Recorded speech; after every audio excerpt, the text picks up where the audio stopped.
विशाखापट्टणममधील एका 17 वर्षीय विद्यार्थ्याने कॉलेजच्या इमारतीवरून उडी मारत आत्महत्या केल्याची धक्कादायक प्रकार उघडकीस आला आहे। आत्महत्येपूर्वी आपल्या कौटुंबिक व्हॉट्सअपवर ग्रुपवर या मुलीने एक लांबलचक मेसेज पोस्ट केला होता।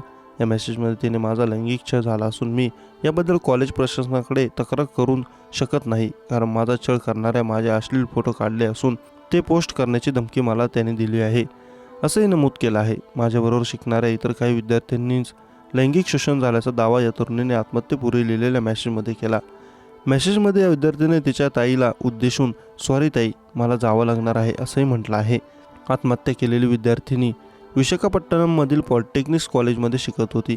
आंध्र प्रदेशमधील अक्कलपल्ले जिल्ह्यात या विद्यार्थिनीचे कुटुंबीय वास्तव्यास आहे।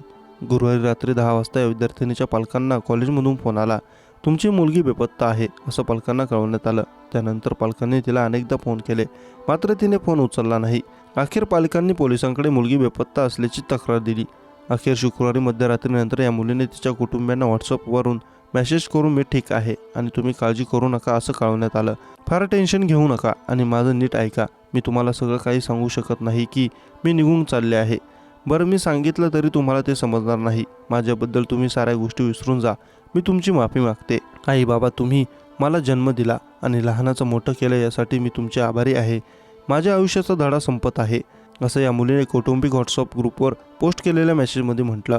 आपल्या थोरल्या बहिणीला बाळ होणार असल्याने तिचं अभिनंदनही या विद्यार्थीने तिच्या मेसेजमध्ये केलं। तर आपल्या धाकट्या बहिणीलाही तिने मेसेजमधून सल्ला दिला, "तुझ्या भविष्याकडे तू लक्ष दे।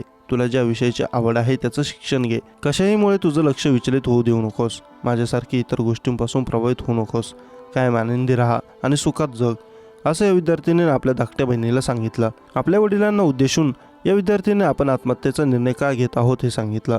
"माझ्या कॉलेजमध्ये माझं लैंगिक शोषण झालं आहे असं तिने तिच्या वडिलांना सांगितलं। तुम्ही असं विचारू शकता की मी याबद्दल कॉलेज प्रशासनाकडे तक्रार का करत नाही, मात्र तक्रार केली तरी त्याचा फायदा होणार नाही। छळ करणाऱ्याने माझे फोटो काढले असून तो मला ते शेअर करण्याची धमकी देत आहे। कॉलेजच्या मुख्याध्यापकांनी महिलांच्या हॉस्टेलमध्ये पुरुषांना प्रवेश नसल्याचं सांगितलं। आमचं सर्व विद्यार्थ्यांना लक्ष असतं, पुरुष महिलांच्या हॉस्टेलमध्ये जाऊ शकत नाही। तिथे महिला वॉर्डन आहेत, त्यामुळे लैंगिक छळ होण्याचा काहीच प्रश्न नाही, असं मुख्याध्यापक म्हणाले। पोलिसांनी या प्रकरणामध्ये सर्व शिक्षक, कर्मचारी आणि विद्यार्थ्यांची चौकशी सुरू केली आहे।